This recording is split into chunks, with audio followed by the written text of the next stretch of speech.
Arratsaldeon guztioi, mila esker etortzeagatik, ongi etorriak izan zaitezte 2020ko ekainaren 25ko udalbatzar hontara.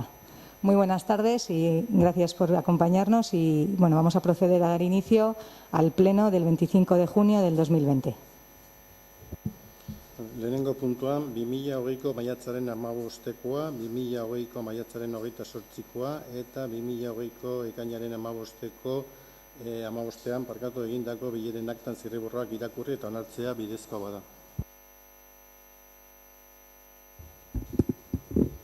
Interbentziorik ez balego, bozkatzera jarriko genituzke 3 aktak. Aldekoak?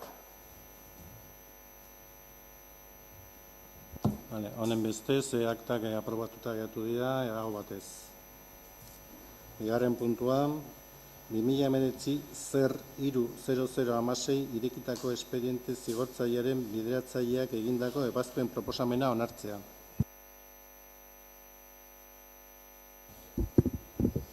Bai, kasu hontan 2019ko uztailaren 10ean, espedienteen ja agerian geratu da, pertsona batek animaliak edukitzeko eta babesteko udal ordenantzaren 37.h artikuluan arau hauste larri bezala tipifikatua dagoen urraketa eta hori dela eta sarriko zaio isuna bat 300 euro eta 51 sentimokua. Decíamos que ha quedado probado que el día 10 de julio del 2019 corresponde imponer una multa por importe de 300 euros con 51 céntimos al haber quedado probado en el expediente que se cometió una infracción grave tipificada en el artículo 37.h de la Ordenanza Municipal de Tenencia y Protección de Animales por tener un perro en Goiburu abandonado. Orduan, interbentziorik ez balego, bozkatzera jarriko genuke gaia, aldekoak? Bigarren puntua bere, aho batez onartuta geratu da. Hirugarren puntua, Andoaingo Euskara sustatzeko ekintza plana 2020-2025 onartzeko proposamena. Arratsaldeon. Egia esan, ez dute asko esateko gogo gehiagik, baina izpare bat esan beharko ditut. Gaur aurkezten da hau, teoriz deitzen diote plan estrategikoa, baina nik dokumentua bezala erabiliko dezitza. Ze gustatzen plan estrategikoa eta euskarari dagokionez gutxiko bainik. Izendabeak esaten duen bezala, euskara sustatzeko ekintza plan bat da, 6 urterako aurkezten dena, naiz eta ja urte erdila pasaden. 2025 arteko bitartzeko hortan irongo duen ekintza plan hau. Ekintza plan hau euskara sailetik sustatua da, beraiek bultzatutakoa, baina plana egiterako garaian ere beste hainbat jendekin kontatu da. Batzuk dira udaletxeko partaide eta beste batzuk herriko hainbat eragile, bai ikastetxetakoak, bai aisialdeko taldeak, bai kirol taldeak, eta danen artean osatu da azkenean plan hau. Eta beraz, aprobetxatu nahi dut, parte hartu duten guztieri, bihotzez eskerrak emateko horrelako lan garrantzitsu bat aurrera atera dutelako. Ben plan hori eginda, idatzita gero, berriz ere hor parte hartu duten hainbat persona eta eragileekin ikusen gendun elkarrekin, beren honin iritzia jaso gendun eta gero eman gendunen bara. Eta enban ere, beren iritzia jasota gero, onartua izan duzen. Beraz, onuntza dator, aho batez onartua izan den plan bat, dokumentu bat. Esan nahi ere, dokumentu hau, dokumentu bizi bat dela, ez dela gaur onartzen bali maizue behintzat bukatzen, bere egin beharra. Bizia da, batez ere, dokumentua bera jartzen duen bezala, badagoelako jarraipen talde bat osatua. Jarraipen batzorde bat dago, eta jarraipen batzorde horrek gutxinean urtean behin bildu behar izango du, eta horra aprobetxatuko da, ekarpen berriak sartzeko, osatzeko hemen dokumentu hau, eta bizia emateko dokumentuari. 6 urte horietan, pentsatzen dezalako izango direla ekarpen berriak, osatu beharrak eta gainontzekoak. Beraz, ez da bukatzen gaur onartzen bali mazute bere bilbidea hasi egiten da, abiapuntu bat da, eta abiapuntu bat da danontzako hemen gauden guztiok bultzatu behar duen plan bat izango delako, udaletxeko beste hainbat sailek ere bultzatu beharko duten plan bat delako, eta herriko eragileekin lankidetzan aurre eraman behar duen plan bat delako. Beraz, plan bizia da, garrantzitsua, eta espero dut zuedanok onartzea, eta zuentzako bezala, eta zuren ganatzea plan hau. Besterik ez.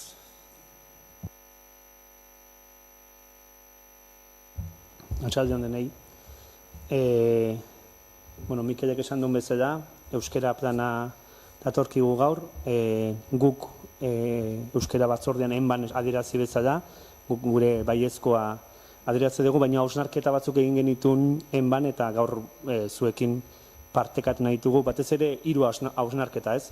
Batetik, planean edo dokumentuan baino gehiago gakoa nola txertatzen den herritarrengan eta iregileengan hor dago da gakoa, hori da gure ustetan. Azkenean, plan hau edo egitasmo hau gauzatuko dutenak izango dira kultur taldeak edo kirol elkarteak edo herritarrak ez. Eta guretzat plana bezain importantea da plan hori erakargarri egitea eta herriko eragile ezberdinek bere sentitzea eta hortako partaide sentitzea. Hoi batetik.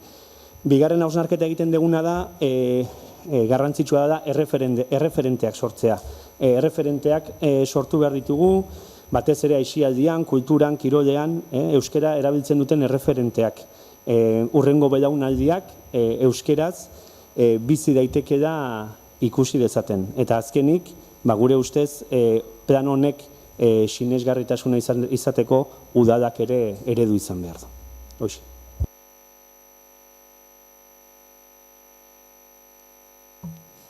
Bileran bertan esan bezala guztiz agoz horrekin. Horregatik esan dut, hau dokumentu bizia dela, eta ez dela euskera sailaren dokumentu bat. Gu hemen gauden guztiona, udaletxe osoarena, zeren udaletxea bera de implikatu egin behar da hontan, eta dudik gabe lankidetza baten bitartez, herriko eragile guztiekin aurrea eraman behar duguna. Eta hortarako, jarraipen batzordeak hor jaso beharko ditu, hemendik aparte sortu daitezken beste hainbat. Eta, referenten hau garbia dago.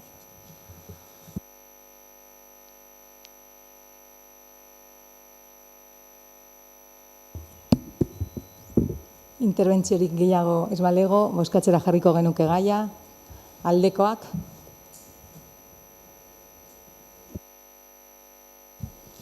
Hirugarren puntua hau ere, hau batez geratu da onartuta. Laugarren puntua, adierazpen instituzionala 2020ko ekainaren 28 LGTBI+ nazioarteko eguna. Kaixo arratsaldeon, lehen eskertuko nahi nuke beste bozeramailei, konkretuki berdintasuneko batzordearen kidei testua adostea. LGTBI+ eskubideak gisa eskubideak dira. Horrela diote hainbeste eta hainbeste kartelek globalen luze zabalean ekaina iristen denean. Eta Euskadin ez dugu ahaztu behar eskubide horiek ez daudela ziurtatuta. Gure hizkuntzan ere bada gisa eskubideen eta beraz LGTBI eskubideen aldeko gure borroka defini dezakeen esaldi bat.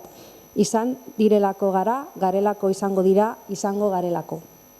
Aurrerapen asko egin dira sexu orientazio eta genero identitate guztietako pertsona guztiek duten duintasun eta errespetu berarekin bizi ahal izatea bermatzeari dagokionez. Aurten, 15 urte beteko dira LGTBI aktivismoaren aldarrikapen handienatako bat egin zenetik, sexu bereko pertsonen arteko ezkontza. Naiz eta 2004az geroztik estatuan berdintasunezko ezkontzaren eskubidea araututa egon, LGTBI eskubideen mugarri handienetako bat puntu horretara iristeko eremua estua eta loitsua izan da, eta ez dira gutxi bidean geratu diren pertsonak. Lege hau LGTBI mugimenduaren aktivismoagatik posiblea izan zen, baina baita gobernu aurrerakoiek gidatutako bultzada politiko batengatik ere. Aunque como se ha mostrado, los avances en derecho LGTBI han sido significativos. Todavía nos quedan por conquistar instrumentos que empoderen a toda la sociedad. Por ello es necesaria una ley LGTBI que regule y gestione estas nuevas realidades en todos los ámbitos que afectan a la vida de las personas. Sin embargo, lo conquistado no es irreversible. Hay que seguir combatiendo los discursos de miedo a lo diferente que se están instalando en todo el mundo. Este año 2020, por todo lo sufrido debido a la pandemia, hay que resaltar que esta situación ha afectado de forma especial a los colectivos más vulnerables, entre ellos al colectivo LGTBI. Se ha visto cómo el confinamiento ha agravado problemáticas ya existentes del colectivo. Situaciones muy conflictivas, sobre todo entre los y las más jóvenes, dentro de sus hogares cuando no respetan su orientación sexual. Aumento de la violencia intragénero, aumento del sentimiento de soledad no deseada en un colectivo que vive ya de por sí en soledad de forma considerable. Badakigu, halaber, zorretan jarraitzen dugula emakume, lesbiana eta bisexualekin ikusezinagoak eta bi aldiz diskriminatutagoak baitira. Eta zor hori bereziki mingarria eta premiazkoa da trans pertsonekin eta haien eskubideekin, izan ere gaur egungo legeriarekin oraindik ere gaixotzat hartzen dira. Eta bereziki trans egoeran dauden emakumeekin, izan ere emakume gisa ukatuak izaten jarraitzen dute hainbat erremutan horrek dakartzen ondorio larriekin. Gainera, ez dugu onartu behar LGTBI aktivismoaren memoria historikotik ezabatzea emakume lesbiano, transexual eta bisexual guztiak. Hain denbora luze beren lankideekin eskuz esku borrokatu baitziren LGTBI pertsona guztiek benetako eskubideak eta berdintasuna izango zituzten gizarte bat lortzeko. Beren burua aldarrikatzen duten emakumeek sistemaren ordena iraultzen dute. Gehiengo soziala garelako, baina ez garelako gehien nagusiaren parte. Desde las instituciones tenemos la responsabilidad de garantizar todos los derechos para todas las personas y de velar particularmente para que los colectivos más vulnerables como el LGTBI gocen de ellos. También debemos hacerlo en tiempos de COVID. La crisis no puede ser la excusa para dejar a nadie atrás. A tiempo estamos de que esta nueva normalidad sea un tiempo nuevo, una posibilidad para avanzar hacia una sociedad vasca más respetuosa, justa, digna y libre. Tomando el compromiso de trabajar en ese sentido, todos los partidos políticos que conformamos el Ayuntamiento de Andoain tomamos el compromiso de bat, COVID-19 pandemiak ekarri digun errealitate berrian lan egitea, gizarte askeagoa eta berdintasunezkoagoa eraikitzeko.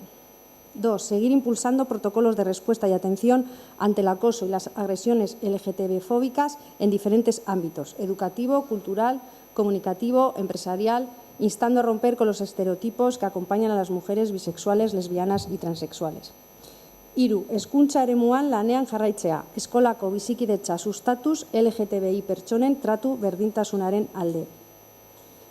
4. Instar al Gobierno vasco a la elaboración de una ley integral vasca LGTBI, la tramitación de la reforma de la Ley Integral de Transexualidad y la creación del Consejo Vasco LGTBI. 5. Erregistro zibilari eskatzea, ken dadila emakume bikoteekiko diskriminazio baldintza eskonduta egon behar baitute jaiotakoak inskribatzeko. 6. Erakunde eskududeni eskatzea emakume transexual prestakuntza eta espezializazioa bultzatzen jarraitzeko, pairatzen dituzten langabezia tasa altuak saihesteko.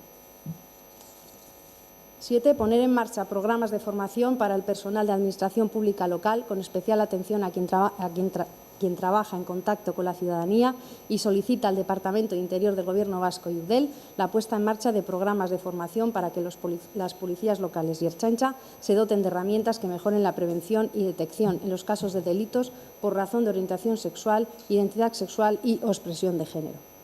8. LGTBI pertsonen bazterketa eta bazterketa saihesteko neurriak hartzea eta ekintzak egitea. Ekintza hori Andoaingo 3. berdintasun planean jasota dago.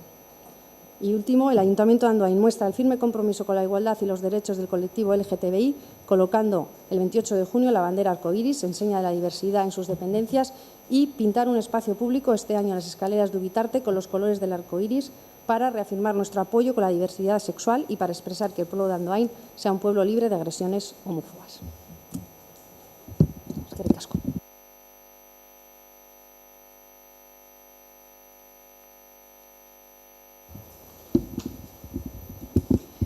Interbentziorik ez balego, jarriko dugu gaia bozkatzera. Aldekoak?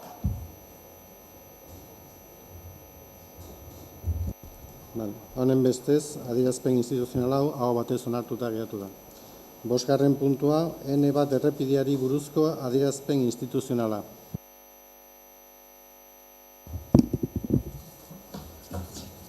Lehenik eta behin hemen esatia saiatu garela denon artean adierazpen instituzionala bat lortzen, baina azkenean ez da posible izan. Orduan, basegon Bildu alderdiak aurkeztutako mozioa ekainaren 10ean, eta gaur goizean beste bat sartu dutena EAJ-PNV eta alderdi sozialistak. Orduan, ondo iruditzen bazaizue, lehenik bozkatuko genuke bi mozio horiek urgente bezala edo sartzea eta aldatuko lukete adierazpen instituzionala hori. Decía que figuraba como orden del día un punto de declaración institucional, pero a pesar de que hemos tratado de hacer el esfuerzo los diferentes grupos en llegar a un acuerdo, no ha sido posible y en ese sentido hay una moción presentada por el Grupo Municipal de Bildu el 10 de junio que someteríamos ahora a meterla en el orden del día para que fuera lo que se votara, y otra moción que han presentado los grupos de EAJ-PNV y el Partido Socialista esta mañana. Orduan, lehenik bozkatuko genuke bi mozio horiek gai zerrendan sartzea. Ados? Bai? Aldekoak bi mozioak sartzeko? Orduan honen bestez, bi mozio horiek sartuko dira 5. puntua ordezkatuta.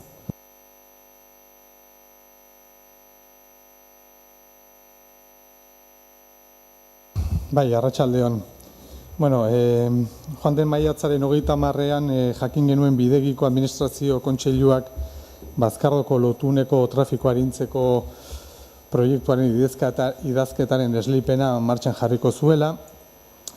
Honekin aurrez bagenekiena konfirmatu genuen, alegia Gipuzkoako Foru Aldundiak uko egiten ziola Andoaingo variantea bezala ezagutu dugun proiektuari, eta Bazkardoko trafiko arazoari irtenbidea ematen zentratuko dela. Jakin badakigu, Andoaingo variantea bezala ezagutzen dugun proiektu horrek zituela hobetzeko puntuak eta gure ustez ere zuzendu beharreko puntu batzuk, baina kontziente gara ere Andoaingo herriaren interesei gehien lotzen zen proiektua zela edo gutxienez erantzun hori ematen saiatzen zela. Azken urtean hainbatetan komentatu dugu pleno honetan, baita ere batzordeetan, gaiaren inguruko eztabaidak eskatuz, proiektua mahaigaineratuz eskatuz, eta gure ustez Andoaingo Udal Gobernuaren aldetikan utzikeria, xolagabekeria edo zen kontzeptu erabili, baina ez da inolako presiorik egin Gipuzkoako Foru Aldundiari gaiaren inguruan eseri eta negoziatu dezan. Hori guztia, akteetan jasota dago eta baita pleno honetan galdetu dugunarekin eta dena jasota horregatik erabaki genuen jada mozioa aurkeztea eta hartu beharreko erabakiak hartzea eta Andoaingo plenoa eta Udal Gobernuak bere posizioa finkatu zezan. Orduan guk aurkeztutako mozioak 4 puntu ditu eta hauek dira: Andoaingo Udalak 2018ko azaroaren 29ean hirigintza batzordean aho batez erabakitakoa berresten du. Eta 3. errepideen plan orokorraren alegaziotan beste gauza batzuen artean esandako hau, N1 errepidearen variantea egitea Andoaineko Sorabila eta Bazkardo arteko tartean ulertzen baita jarduera horren bidez N1 errepideak gaur egun tarte horretan sortutako arazoari konponbide bat ematen zaiola esaldia berretsi nahi du. 2. Andoaingo Udaleko udalbatzak eskatzen du egiten den edozein proiektu aurrekoaren irizpideak bermatu behar dituela, Andoaingo herriaren bertebrazioa bermatzea eta N1 errepidea egungo kokagunetik ateratzea. 3. Andoaingo Udalbatzak eskatzen du Gipuzkoako Foru Aldundiaren eta Andoaingo Udalaren arteko aldebiko mahai bat martxan jartzea, arazoari behin betiko irtenbide emateko helburuarekin. Eta 4. Andoaingo Udalbatzak Udal Gobernuari eskatzen dio gai hau landu dezan batzorde iraunkor bat sortu dezala. Udaletxean ordezkaritza dugun alderdi politiko guztiak teknikari zein bizilagunekin osatuta egongo dena.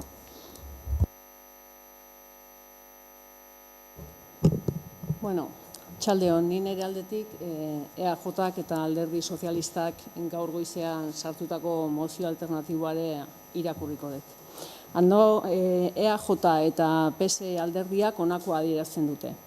Gaur egun A15 errepidea eta N1 errepidea Bazkardon lotzen diren puntuan sortu den errepide arazoari irtenbidea emateko beharra berrestea. 2. Gipuzkoako Foru Aldundiari 2020ko maiatzaren 19ko Euskadiko errepideen 3. planean jasotakoa eta onartutakoa garatzeko eskatzea. Zehazki, A15 errepidea eta N1 errepidea Bazkardon lotzeari buruzkoa. 3. Gipuzkoako Foru Aldundiari eskatzea Andoaingo udalarekin informazio eta komunikazio kanal ireki bat izateko konpromisoa har dezala. Kontuan har daitezen udalerriaren beharrak eta interesak trazaduraren definizio proiektua eta eraikuntza proiektua idazteko prozesuan, Bazkardoko A15 eta N1 errepideen arteko lotura hobetzeko. 4. Gipuzkoako Foru Aldundiari eskatzen dio informazioa eta komunikazioa behar besteko aurrerapenarekin iritsi dadila. Jende aurreko erakustaldiaren eta alegazioen prozesuaren epea nahikoa zabala izan dadin. Interesa duten eragile guztiek Andoaingo udala barne bidezko alegazioak egin ahal izan ditzaten. 5. Gipuzkoako Foru Aldundiaren konpromisoa eskatzen da A15 errepidea eta N1 errepidea Bazkardon lotzeko lanak bidegik finantziatuak 2019-2023 agintaldi honetan hasi ahal izateko.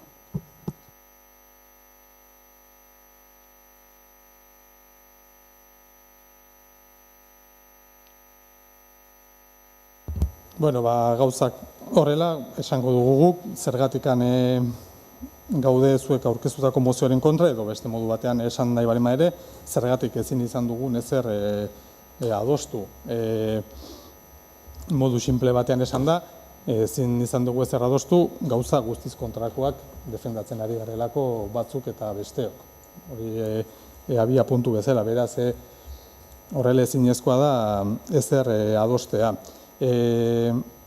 Zuen mozioak bat egiten du azken urtean Gipuzkoako Foru Aldundiak eta Aintzane Oiarbide diputatuak mantendu duen diskurtsoarekin. Hau da, Andoainen dago arazo bat, eta arazoa da trafiko arazo bat dagoela Bazkardoko lotunean, punto.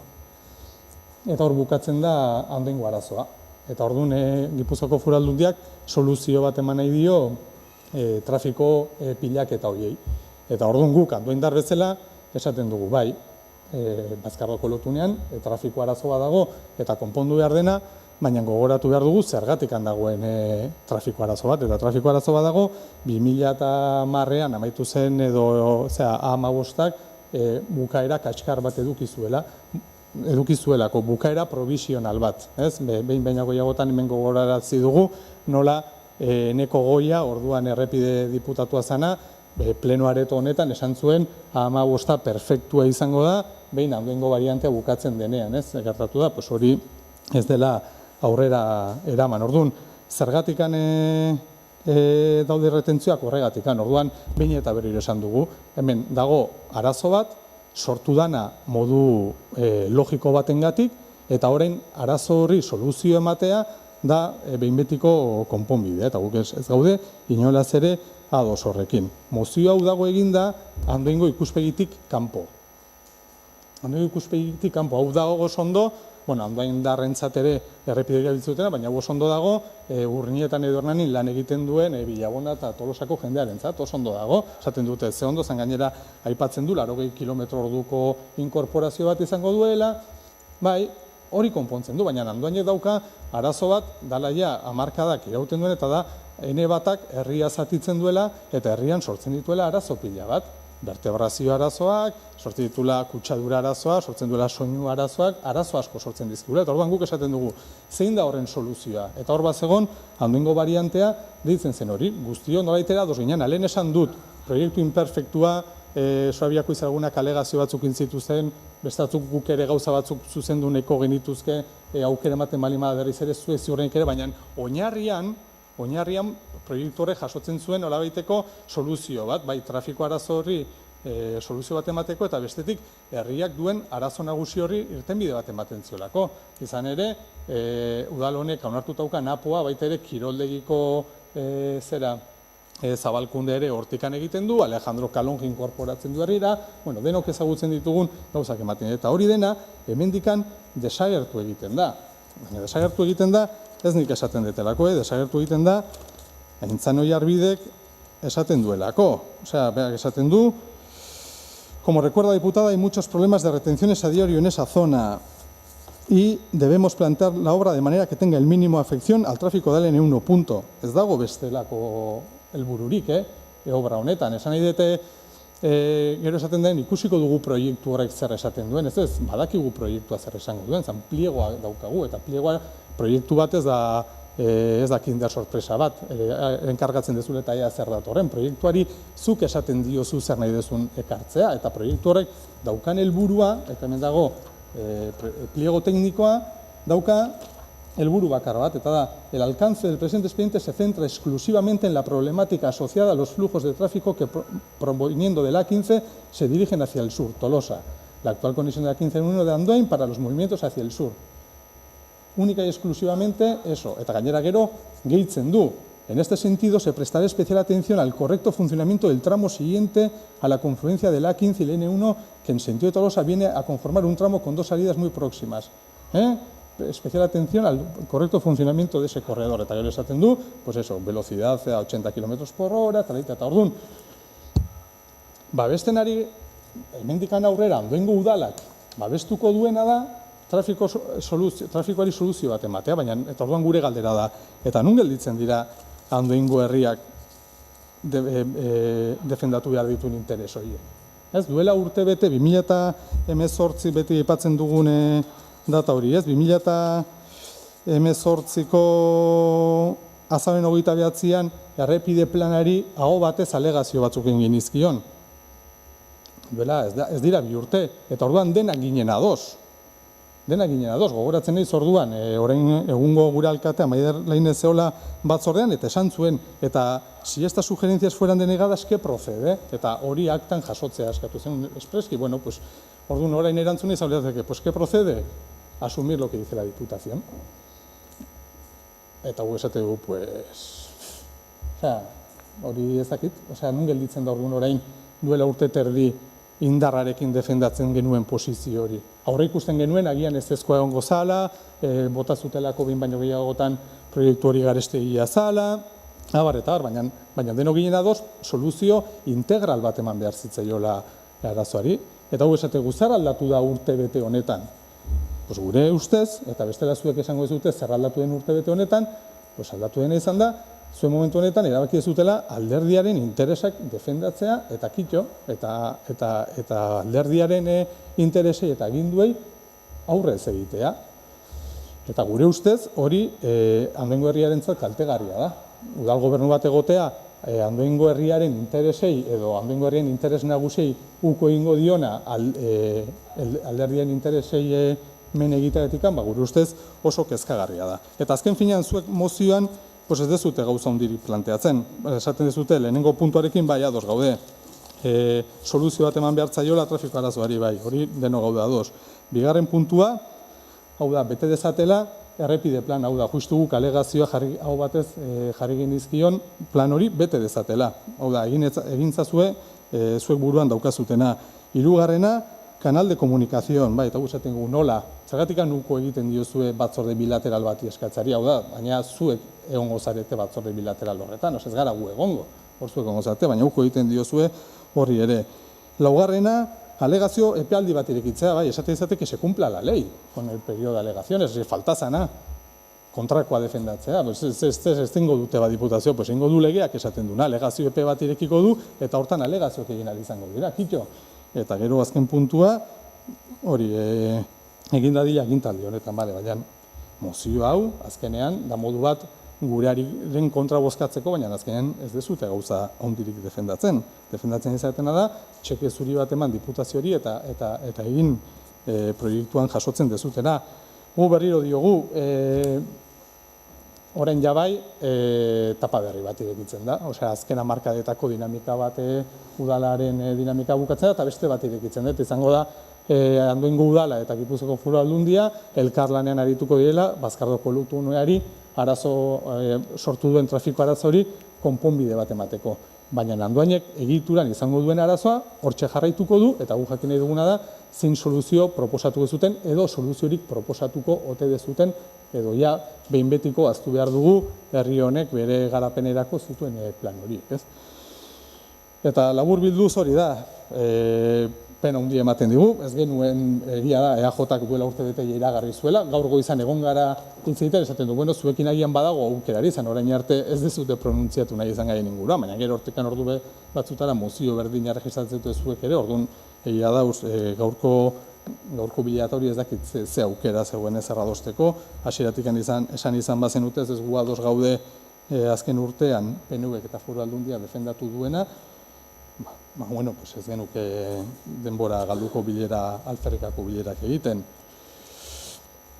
Eta momentuz besterik ez, argi dago mozio aurrera aterako dizutela, baina esan duguna, alderdi interesak nagusitzen dira, herriko interesak defendatu beharrean.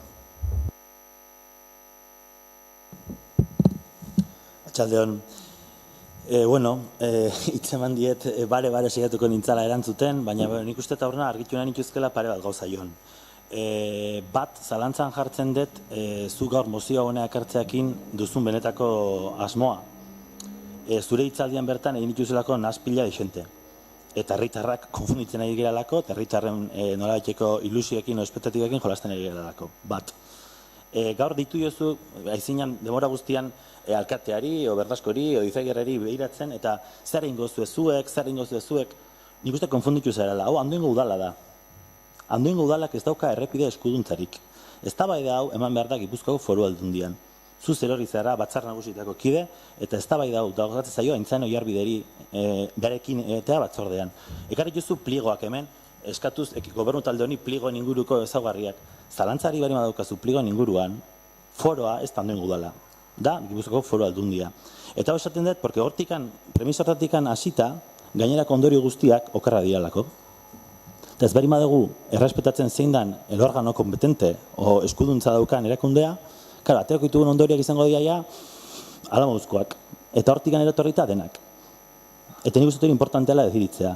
Andoaingo eskuduntzak, Andoaingo udalak ez dauk inolako eskuduntzarik errepide gintzan.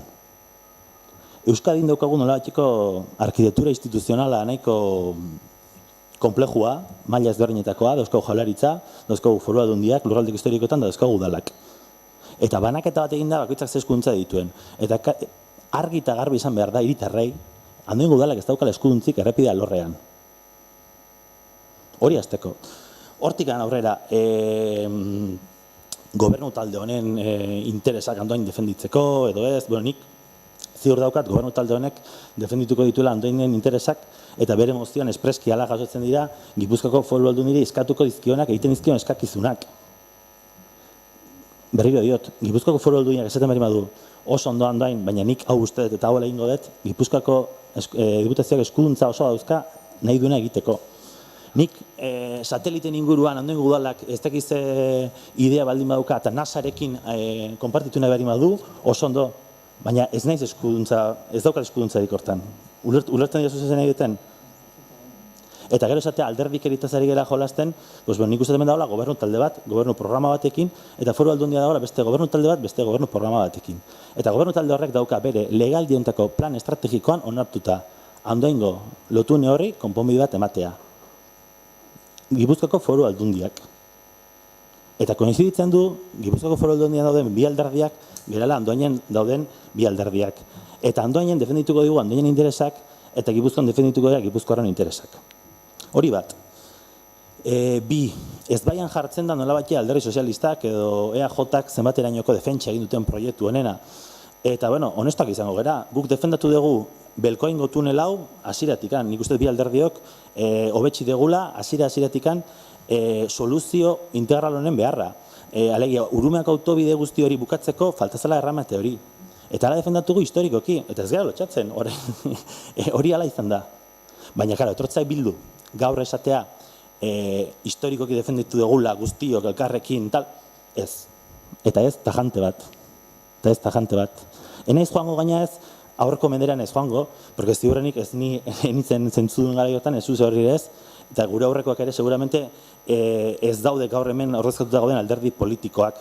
Alegia gaur egun EH Bildu bezala zaudete, eta litzake zilegi izango garai hartan ezker abertzalea ordezkatzen zutenen hitzak, erabakiak eta posizioak orain EH Bildu koalizioaren gain ipintzea. Baina goratu behar da, pasa ditugula hamarkadak eta hamarkadak ezetzaren politikan. Autobiari ez, txikizioari ez, besteari ez. Eta orain, ai ba Dios, EH Bildu Andoaingoa, el mayor defensor de hacer un túnel que cruza del Coain de punta a punta, con 4 carriles y ala, hormigonando medio monte. Hori da gaur egun Bildu defendatzen ari dana. Y dices, jo, pues vamos a ver el procedimiento administrativo de este plan de carreteras, ¿cuál ha sido? Y el Menda, pues bueno, ¿cómo funciona un plan de carreteras? Cada territorio histórico tiene competencia total de definir sus carreteras. Pero como el organigrama vasco es tan complejo, de Vizcaya por un lado, Álava por otro lado y Guipúzcoa por otro lado, hay un órgano superior que es el gobierno vasco, que no tiene competencias en carreteras, que hace la unión de cada plan territorial y confunda o crea o constituye un plan de carreteras global que convergen las tres, para establecer unos criterios homogéneos globales y para que todo tenga un sentido común. ¿Y eso dónde se vota? Se vota en el Parlamento Vasco. Se vota en el Parlamento Vasco. Y digo, bueno, pues entonces, Bildu habrá mostrado las críticas sobre este plan o habrá mostrado alguna queja o tal. ¿Y cuál es mi sorpresa? Cuando me encuentro con Larraitz Ugarte, es la portavoz que defiende este plan. Y claro, Larraitz Ugarte dice, pues es una tía más, la considero competente, válida, además ha sido diputada foral de carreteras en la Diputación de Guipúzcoa, alegia ez dela edonor, jakituna dan eta jantzia dago norbait da, y quedo anonadado con el discurso que hace. La única crítica que hay a este plan es de Podemos. El señor Becerra se pone a decir que no está de acuerdo, que había que replantear una carretera, que en tal sitio que no lo comparte. Hay una crítica de Podemos. ¿Y ya sabes qué le contesta Larraitz Ugarte al señor Becerra? Becerra, yo si fuera ahora mismo diputado foral, te recurriría a eso que estás diciendo, estás haciendo demagogia, porque tú no eres nadie para hablar de mis competencias. Y yo como diputada foral de Guipúzcoa soy quien determino qué, cómo y cuándo. Y eso es literal. He estado mirando el ordenamiento del pleno a ver si puedo reproducir un vídeo.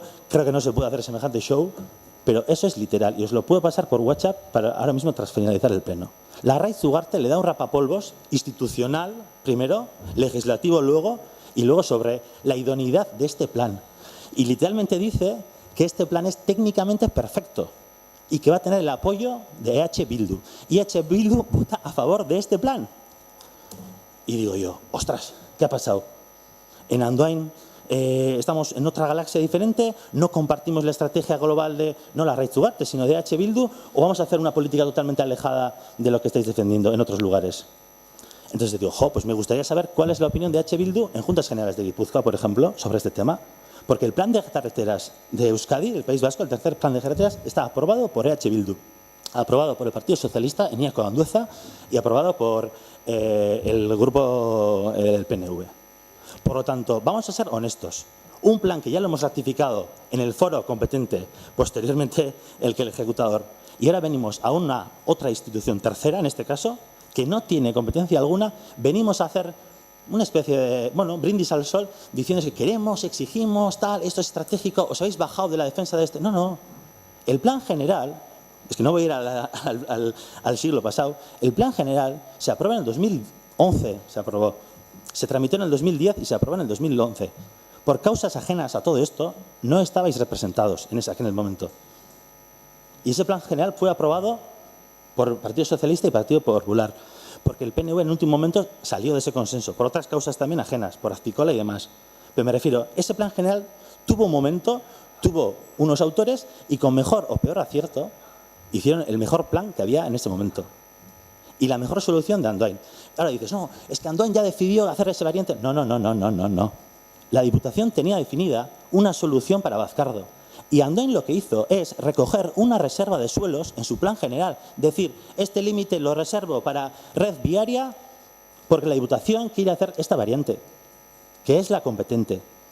Y no quiero, ez dut gogaikarri izan nahi, baina plan general batetan lurzoruak, erresidentzialak, terziarioak, industrialak jartzeaz bain, daude PTS batzuk, alegia, plan territorial sectorial, de rango superior, supramunicipal, de carreteras, ferroviarios, agroforestales, de todo tipo, que exceden la competencia municipal. Imponen unos criterios globales de por dónde pasa el tren, por dónde pasa la carretera, y que el Ayuntamiento de Andoain tiene que asumirlas, porque son de rango supramunicipal. Y en el caso viario es idem de idem. Por tanto, el Ayuntamiento de Andoain no decide hacer un proyecto, hace una reserva de suelo, en este caso para sistema general viario, en base a unos criterios de la Diputación. Pero da la casualidad que 10 años más tarde, la situación económica es la que es, los criterios técnicos han variado, porque claro, obviamos todo tipo de esto, pero la normativa de túneles varía cada 5 años y la Comunidad Europea ya pide salidas de emergencia, sistemas de evacuación, una serie de requisitos que hacen que el proyecto actual no es viable. Y dice, técnicamente el proyecto actual no es viable. Ez da bideragarria. Eta ekonomikoki, esaten du, ezin dugu 150 milioitako proiektu batetan sartu orain. Ez da bideragarria. 3. plan de carreteras honek dauka epealdi bat, luzapen epealdi bat. 15-20 urte hortan ez da bestela ezer egingo. Eta esaten du, guazen Andoaingo arazo hori konpontzera. Eta guazen Andoain Bazkardondako arazo horri konponbide bat ematera. Eta konponbide hori realista izan dadila. Eta egin dezakegula urrengo urteetan. Alegia, Andoaingarra ezin dugu esan, ez hemendikan 15 urtera ingo dugu, kriston... No, 15 urte nongo dugu, hemendikan 15 urte. Gu behar dugu konponbideak orain. Baina berriro diot, diputazioa da kasu honetan eskuduntza duena. Eta gauzuen mozioan jartzen dezute, en alegre bilketa. No, vamos a hacer un proceso participativo para decidir cómo vas a hacer tú el proyecto. Hombre, con todos los respetos, el Ayuntamiento ya ha establecido un mecanismo bilateral. El señor Verdasco ya ha estado ya con el director de infraestructuras, ya hay un canal abierto de negociación en la que el Ayuntamiento le va a instar, por supuesto, cuáles son los intereses de Andoain. Y si esta carretera hay que moverla de aquí a aquí, si hay que subirla de ahí a allá, o lo que sea. Le transmitirá porque esa es su labor y esa es su defensa. Pero siempre siendo conscientes de que yo no puedo, por mucha comisión especial que cree, por mucha autoridad o proceso de agentes que vaya a contrastar, o por mucho elemento que vaya a constituir, el órgano competente es la Diputación Foral. Otra cosa también, críticas podemos hacer muchas, pero bueno, sobre la idoneidad o no de la defensa que hace ahora de Bildu de este proyecto, pues bueno, a mí me cuestiona. Me cuestiona realmente si tengo una amnesia sobre la evolución real de cómo ha sido la autovía de Urumea, porque ahora, hoy por hoy, según Zuleta, Bildu apuesta por hacer este túnel de esas características que solucione la solución de la Nacional 1. Claro, diferenciamos dos elementos. ¿Estás a favor de quitar la Nacional 1? Creo que todos por unanimidad aquí diríamos que sí. ¿Es posible hacerlo mediante un túnel? Pues la respuesta es no. Te la ha dado el órgano competente, que entiendo que tendrá unos ingenieros, unos técnicos y una gente cualificada que dirá si eso es viable o no. En la actual coyuntura económica, desde luego te han buscado una solución que va a empezar a redactarse, va a empezar a trabajarse en colaboración con el Ayuntamiento, sí, pero siendo conocedores de quién es el órgano competente, que es la Diputación. En todo caso, Bildu, en Juntas Generales, va a tener que hacer seguimiento de este proyecto y va a tener que interpelar a la diputada foral, al director o a quien sea, a que venga. El Ayuntamiento de Andoain hará ese seguimiento también, pero lo que no puedes es trasladar en el Ayuntamiento de Andoain la responsabilidad o no de que este proyecto salga adelante de una forma u otra, porque no tenemos competencias. No tenemos competencias.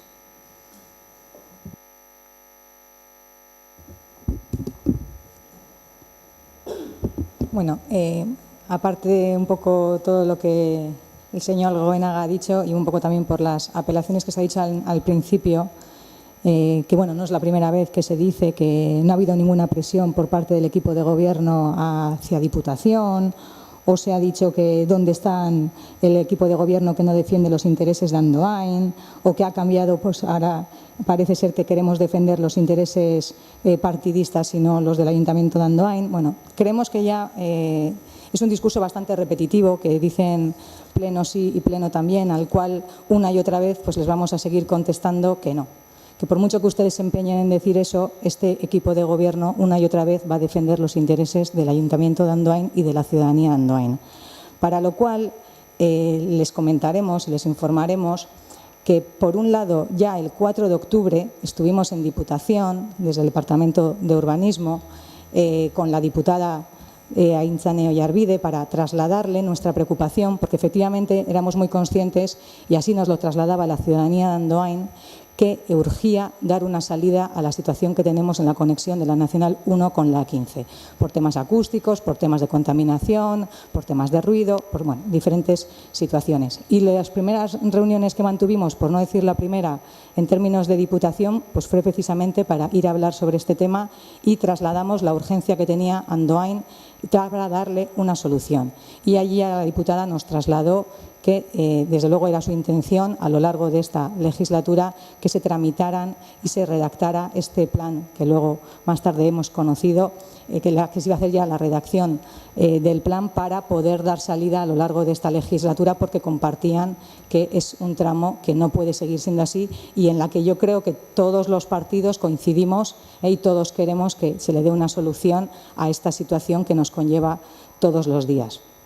Y efectivamente es verdad que luego supimos que ya se había, por parte de Bidegi, se había dado la correspondiente licitación, se había hecho, o se estaba haciendo, para que se redactara el plan y nuevamente solicitamos una reunión otra vez en Diputación y otra vez volvimos a ir, tanto desde el Departamento de Urbanismo como esta alcaldía. Fuimos allí nuevamente para trasladarles nuestra preocupación, conocer los detalles en los que iban a consistir pues ese pliego que se ha dicho, con lo cual cuando se dice una y una vez que esta vez este ayuntamiento no está defendiendo los intereses de la ciudadanía, que no se está preocupando por nada al respecto, pues en menos de 9 meses hemos estado 2 veces en Diputación, con lo cual pues creo que queda bastante de manifiesto que no es así y que desde luego se está haciendo un seguimiento continuo sobre este tema.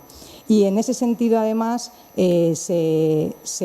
solicitamos, y así se nos trasladó que se iba a hacer, que hubiera un canal de comunicación abierto en el que estemos plenamente informados de todo lo que se va haciendo, en la que se nos trasladó que dentro de esa redacción está previsto estudiar más de un trazado, no solo el trazado que se había estudiado en su momento, porque nosotros ya les dejamos también constancia, tanto en la reunión de octubre como en la reunión de ahora de junio, que para el municipio de Andoain, desde luego, no era la primera opción, esa la mejor opción, porque todos compartimos que habría que sacar y desvertebrar la Nacional 1 y en ese sentido pues, se nos trasladó el firme compromiso de que se van a estudiar mínimo dos trazados para ver qué posibilidades habría, qué opciones habría, y ahí fue cuando nosotros ya plenamente les trasladamos que lógicamente el Ayuntamiento de Andoain quiere formar parte de conocer todas esas posibilidades de trazados, opinar respecto a ellos, teniendo claro que la competencia efectivamente no será exclusiva en el sentido de que nosotros ahí no tenemos como ayuntamiento margen de maniobra o de decisión, pero sí desde luego que tanto las Juntas Generales como la Diputación conozcan los intereses de la ciudadanía de Andoain, los intereses de este ayuntamiento y que queden muy claros en ese sentido.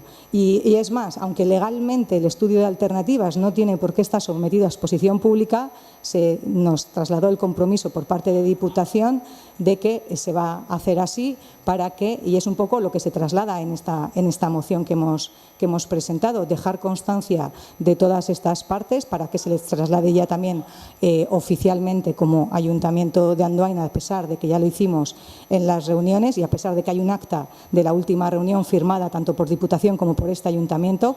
Eso ya existe, pero bueno, ya que se ha querido que sea como ayuntamiento y vía pleno, pues nos ha parecido también conveniente dejar todo esto por escrito para que así se haga y así se contemplen todas las instancias correspondientes. Muchas gracias. Bueno,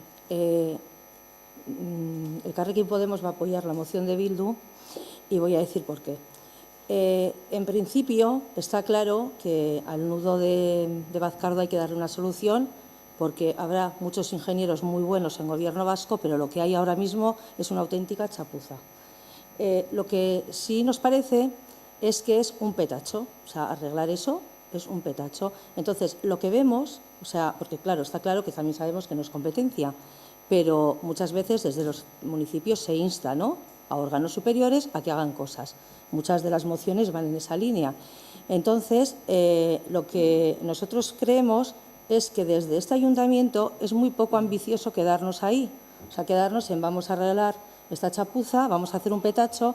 Entonces, sí que pensamos que es una necesidad para Andoain el que, pues bueno, ya ha dicho Jon, ¿no?, que cómo está la Nacional 1, cómo es vertebrar, ya sabemos que hoy en día, con el tema del COVID sobre todo, el presupuesto es el que es, pero sí que pienso que es una manera de que desde el municipio se siga luchando porque eso no se quede ahí. Porque claro, ahora dices, vale, muy bien, apoyas eso, que arreglen el nudo y ya está, ¿no? Pero es que no es eso lo que queremos. Ahora no hay dinero, ya sabemos que eso es una obra faraónica, pero es una manera de que se vaya contemplando y de que eso no se quede ahí, que siga. Y luego, en lo de, hombre, creo que que está claro que desde el municipio hay que tener una vía de interlocución con Diputación, con Gobierno vasco y quien sea, o sea, eso lo tenemos claro todo el mundo.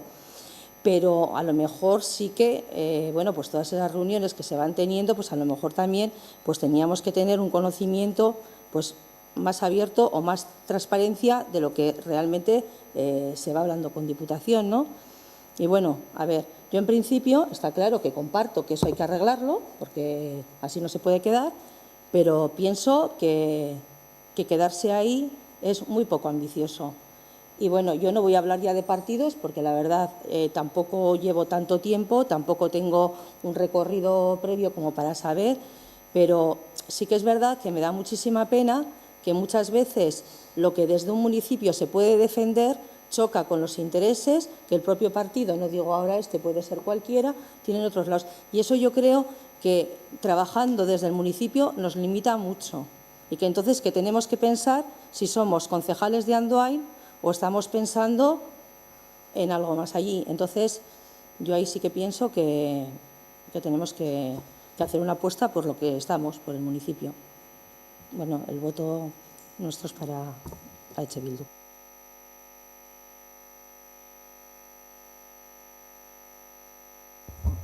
Bueno, replika moduan edo ondo dago kompetentzien edo eskumenen gaia maigainean jartzea. Eta nik aipatu nahi dut, hain zuzen ere udalak ez delako organo kompetentea gaudela pleno honetan hitz egiten. Gure eskumena izango balitz gai hau ongo zan, bere batzordeetan eta bere txostenak eta bar egiten. Ez da gure kompetentzia eta ez da gauza berria. Baina Andoaingo udala da herritarren gandik gertuen dagoen erakundea. Eta zein da Andoaingo udalaren helburua edo funtzioa eskuduntza ez duen gai horietan.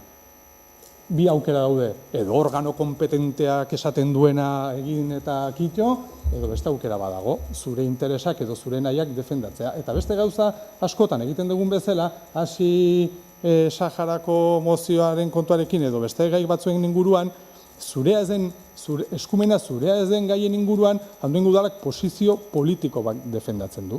Eta gero, posizio politiko hori bide ematen saiatzen gara, modu baten edo bestean, estrategia bat garatuz edo bestelakoa. Eta orduan, egia da, nola gai honetan ez dugun eskumenik, guk defendatu behar duguna da, Andoaingo herriak duen arazoari zein irten bide ematen zaio. Eta orduan hemen behin eta berriro, ari gara hitz egiten, Bazkardoko lotuneak sortu duen trafiko arazori. Eta hori, Teresako sondesan bezala, hori da, txapuza baten ondorioa. Gaizki bukatzen da obra bat, eta orduan sortzen da arazo bat. Eta orain, konpondu nahi dugu arazo bat, edo jarri nahi dugu partxe bat, urteetan berriz ere gaindituta gelditu daitekeena. Trafikoaren aurreikuspena zintzuen ikusita, edo trenak garraioa eramango ez duenez ikusita, eta bar, ez dago aurreikuspenik trafikoa murriztu denik. Orduan, azkenan egiten garen da, arazo bat, behin-behineko konponbide bat ematen zaio, baina Andoaingo herriak daukan arazo nagusi bat, ez zaio erantzunik ematen. Eta orduan hori da, guk defendatzen duguna. Orduan ondo dago, horrelakotan, ateratza berriz ere, ez dut atera nahi, baina esango du, eta berriz ere, ezker abertzalea jartzen dugu EH Bilduren ordezkaritzaren baitan, eta beste lakorik egongo ez barik bezala. Nik uste dut hori badakigula beti zerri erantzuten dio, da EH Bildu ezker abertzaekin parekatzak azkenean da EH Bilduren anistasuna onartu nahi ez izatea, ea ere aipatu zen ezaken earen posizioan, edo aipatu zen ezaken ezker batuatik ateratako jende bat, aipatu zen ditzaken posizio asko, baina ezker abertzaitea justu bere anistasuna ukatzeko, ez? Bide batez esan, Andoaingo 2823 pertsona ezker abertzaleko alimadia zuen errelato ere zalantzan jartzen du, baina nik uste dut hori baino gehiago garela demostratu dela, ez? Baina guk esaten duna orduan, eta horren bildu da errepide horren defendatzaile sutsua ez, guk esan dugu hasieratik, eta beti esan dugu, gu proiektu horrekin zalantza asko ditugu, esan dugu hasieratik, eta beti adierazi izan dugu proiektu horrekiko zalantza asko ditugula, baina iruditzen da, proiektu horrek bazuela ambizio bat, eta zala gutxinez, arazo nagusiari heldu egiten ziola. Heldu egiten zion, eta zan, Andoaingo herriari arazo konpondu egin behar zaio, baina eske orain egingo denarekin Andoaingo herriari ez zaiola arazorik konpontzen. Ez da konpontzen Andoaingo arazo, konpontzen da arratsaldeko 6 dagoen kolapso bat, kitxo, ez besterik, baina esaiazue Alejandro Kalonjeko bizilagunei esan honekin bere egoera hobetu egiten dela, auzoa sartzeko, edo mendiko bizilagunei egoera hobetu egiten dela, edo ikastoari egoera hobetu egiten dela, edo kiroldegiko garapen egin ahal izango dugula, eta gero ala ere, udako igerilekua berriz ere prometituko da hauteskunde eta esango du bai, baina guzti hori bazuen proiekzio bat, baina orain moztu egiten zaio, eta honekin gainera arazoa da behin betiko ezetz bat ematen zaiola. Hori da guk salatzen duguna, guk ulertzen dugu kojunturek zer nolako pisua daukaten. Erantzunetan hau eta 2010 guazen gogoratzea ze testuinguru ekonomikoa zen, Ze testuinguru ekonomikoa zen, inoizko errekaudaziorik bajuena diputazioan, inoizko etxegabetze tasarik altuena, langabezi tasarik altuena, hau da, ekonomikoki urterik okerrenean. Eta orduan bideragarria zen proiektu hau. Eta horren, karo, zuek esate dezute COVID-a, ez.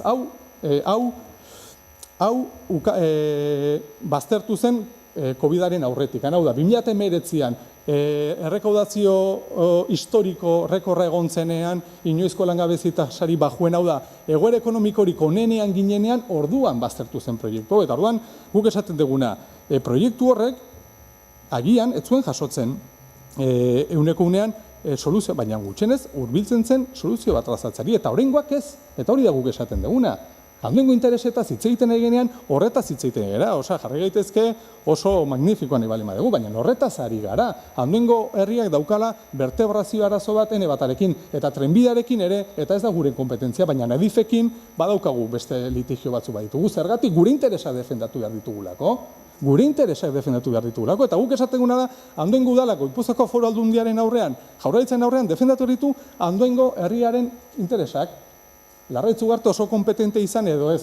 Esan nahi dut, oso bitxi egiten zait bereko goraipamen hori, baina esan nahi dut, berak egin dezake, egin edo diskurtsoa, ni oso laguna daukat pertsonalki, eta horretan ez badi maukagu ikuspegi berdina, pues ez dauka ikuspegi berdina, baina Andoaingo EH Bildu 2011-tik defendatu duena da soluzio integralaren diskursoa. Eta 2020ko ekainaren 25ean, bere diskurtsoarekin koherentzia mantentzen ari den bakarra EH Bildu da. Guk defendatu gulako soluzio integralena kompetentzia, eskumenak eskumen, eta arautegiak arautegi. Eta gu faltan botatzen dugun, eta zuek horri ja karpetazo ematen diozu. Eta hori bai da alderdi interesak, hemen alderdi esatu dute, hori ez da bideragarri, ekonomiko ezin da, hau onele ezin da, hau da plana, y todos a una. Oso ondo, baina guk esateguna da, guk horretan ez garela sartuko, konponduko da, trafiko arazo bat, soluzio bat emango. Zer ikusiko dugu ze bestelako arazo sortzen ditun, horko bihurgunean, berta dauden enpresei, ikusiko dugu, baina Andoaini jarrituko du bere arazoarekin, eta gastatuko dugu orain 600.000 euro proiektuan, aurrekoak 1 milioi bat kostatu zuen, egin zuen enpresa pozikongo zen, proiektu egin eta listo, eta honek kostatuko ditu 30 milioi euro, ez dakitzen bat izango da, horrelako aurreikuspen bat dago egina, orduan esatea, partxe bat izateko, arazo bati konponbide puntual bat emateko soluzio bezala, soluzio garestia da. Beraz, hori da guk esateguna, ez 30 milioi euro gastatzen bali badira, da soluzio definitiboa dalako. Da soluzio definitiboa dalako, eta beste guztia burutik hankendu behar dugulako. Eta orduan guk, ez zaizu gustatzen horrela esatea, eta esategu, oso ondo, behin trafiko arazoa konponduta, nola defendatuko dugu beste interesak. Zer egingo dugu ene batarekin zatituta dagoen auzoekin, enpresekin, kiroldegiaren edapenekin, zertan izango da estrategia. Hori da gure galdera, eta gure beldurrak horiek dira. Bestalde, lehen esan dudanari, zalantza hundiak sortzen zaizkigula ere planteatzen diren bestelako gai batzuen inguruan. Gracias al sistema para camiones, Bidegi podrá financiar esta obra que no sería posible sin los fondos generados por el sistema AT.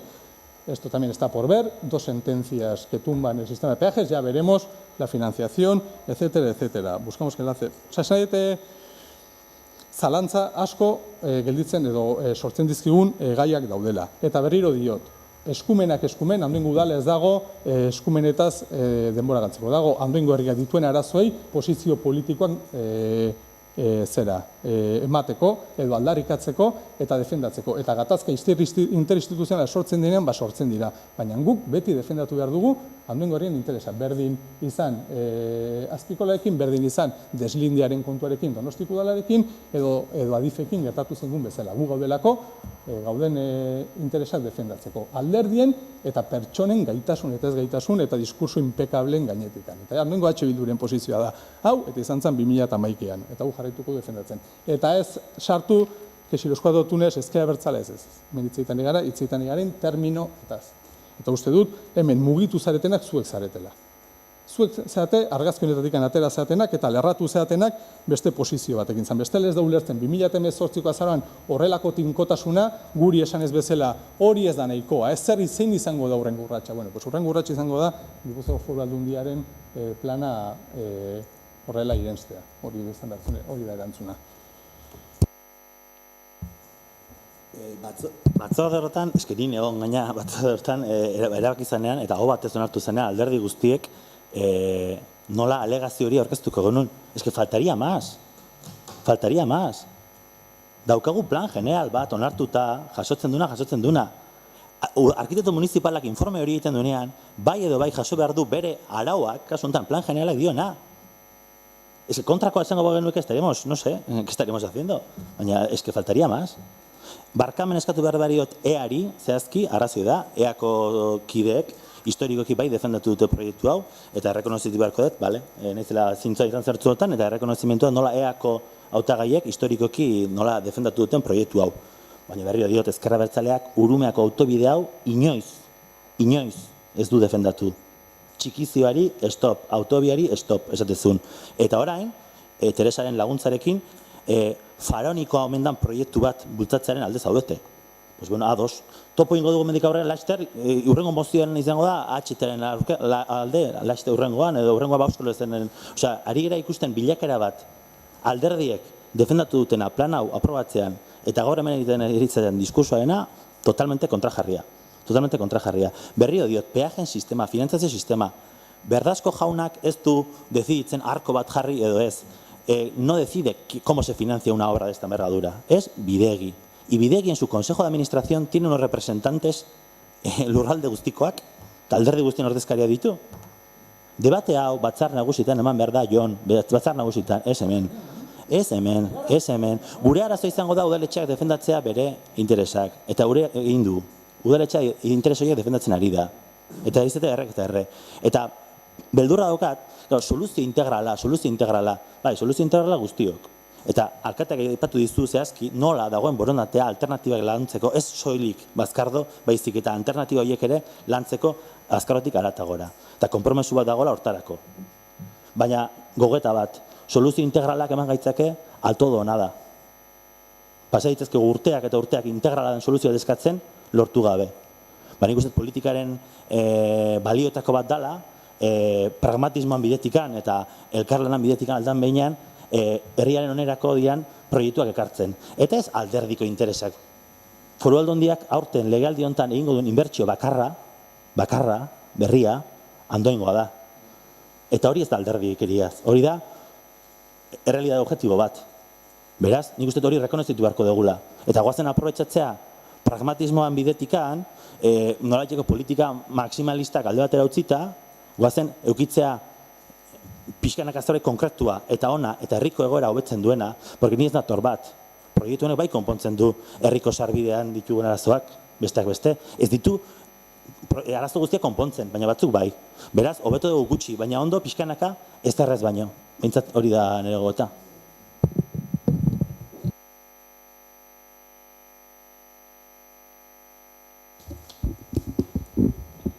Interbentzio gehiagorik ez balego, lehenik jarriko genuke EH Bilduko mozioa bozkatzera.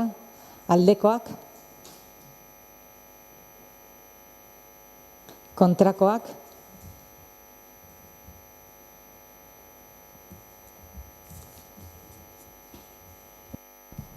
Honen bestez, EH Bilduren mozioa, EH Bilduk aurkeztutako mozioa, bertan behera geratu da, EH Bilduren eta Elkarrekin Podemosen bozkaekin, aldeko bozkaekin, eta PSE eta EAJaren kontrako bozkaekin.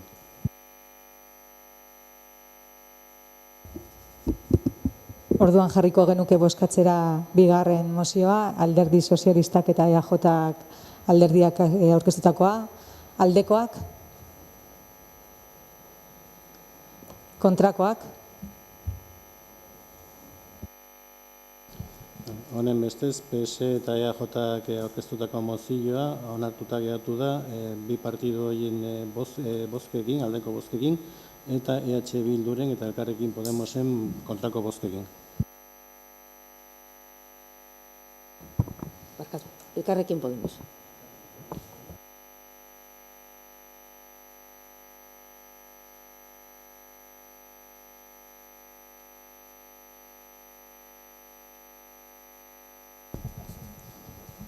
Hurrengo puntua, seigarrena, alkatetzaren emazpenen berri ematea, zehazki 233/2020 zenbakidunetik 300/2020 zenbakidunera.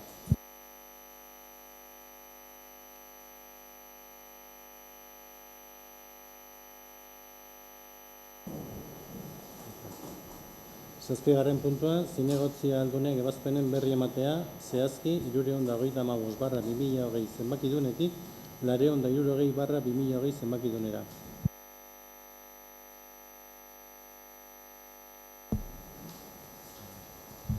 Zortzigarrena, galderak, eskaerak eta proposamenak.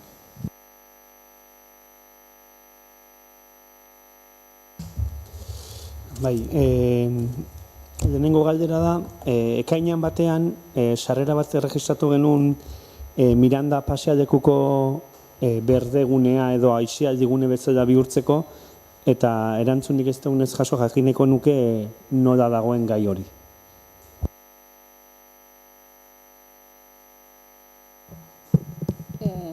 Bueno, bai, sarrera jaso gendun, mai gainean dago, ez dugu aztertu ez da ez, kontutan izango dugu zuen sarrera hori, baina oraingoz ez gara bere azterketetan edo sartu. Bat etorri gaitezke, ze eremu guzti hori eraiki zenean asmoa horixe bera zen, jendea lasai egoteko berdegunea sortzea, familiarteko eta sozializaziorako gune bat sortzea, hori zen helburu nagusia nik uste eremu guzti hori eraiki zenean, gero beste zerbaitetan bihurtu da, eta bat gatoz, baina oraindik ez dugu aztertu. Guk registratu genuen batez ere COVID ondorengo egoera hontan, horako guneak eta biharria dako, eta gure ustez udarako edo uda pasatzeko gune erosoa izan daitekelako. Bai, berriro diot, bat gatoz horrekin, baino kontutan eduki behar dugu guneak kapazitatea edo jendea biltzeko zenbakia murriztua daukala, osea, eremu batean jende kopuru bat egon daiteke, hori nola regulatu, zer egin, nola egin, eta eremu guztia, berdegune guztia moldatu, jendea sartu ahal izateko bere lana dauka. Eta ikusita udara gainean daukagula, saiakera egingo dugu, baina hor aurretikako lan potolo bat egin behar da, eta horren ondoren, akaso udara hontako ezingo da prestatu, baina hurrengotarako kontutan izango dugu. Eta berriro diot, mugatuta gaudelako zentzu askotan.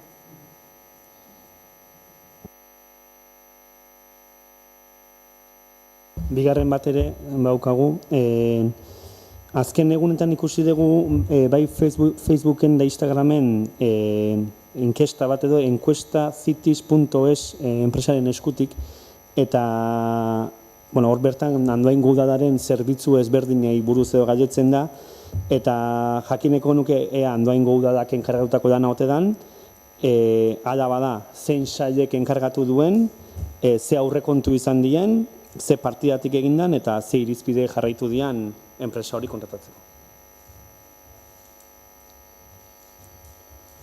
Nik dakidala, nire inungo sailetatik ez dagoelakorik enkargatu.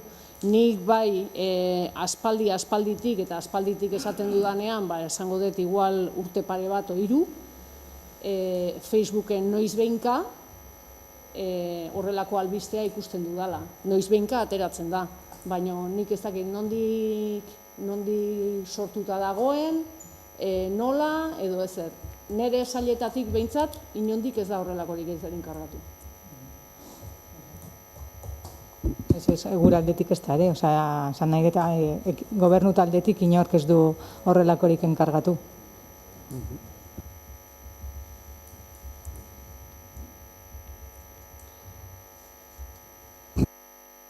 Bukatzeko, hausnarketa bat.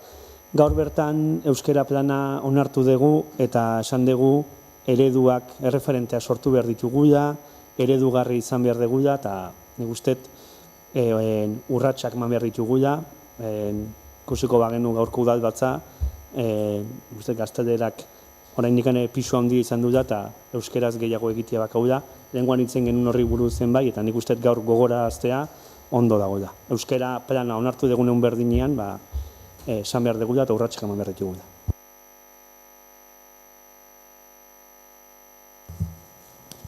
Guztiz ados.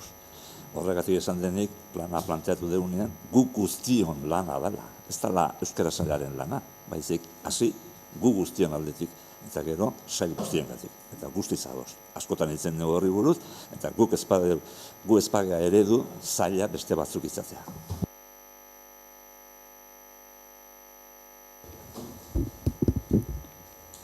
Beste galderarik edo erregurik ez balego, ez dakit publikoan artean dakagun pertsonek norbaitek hitz egin nahi duen, si alguien del público quiere tomar la palabra. Orduan bukatutzat emango genuke gaurko plenoa, behin eta berriz komentatuko dugu, mesedez, herritarrei zuzenduta, eskertzea zenolako jarrera izaten ari garen, baina momentuz jarraitzea arduraz jokatzen eta zuhurtziaz, azken finean, oraindik COVID-19 hemen dakagulako eta behin eta berriz entzuten ari garelako rebroteak sortzen ari diala. Antes de finalizar el pleno, nuevamente recordaremos a la ciudadanía, agradecer toda la actuación que están teniendo, porque están actuando de manera ejemplar, pero que sigamos actuando con responsabilidad y sobre todo con prudencia, pues porque todavía se están dando situaciones en otros municipios de rebrotes y pues por tratar de evitar que esto llegue al municipio de Andoain. Mila esker.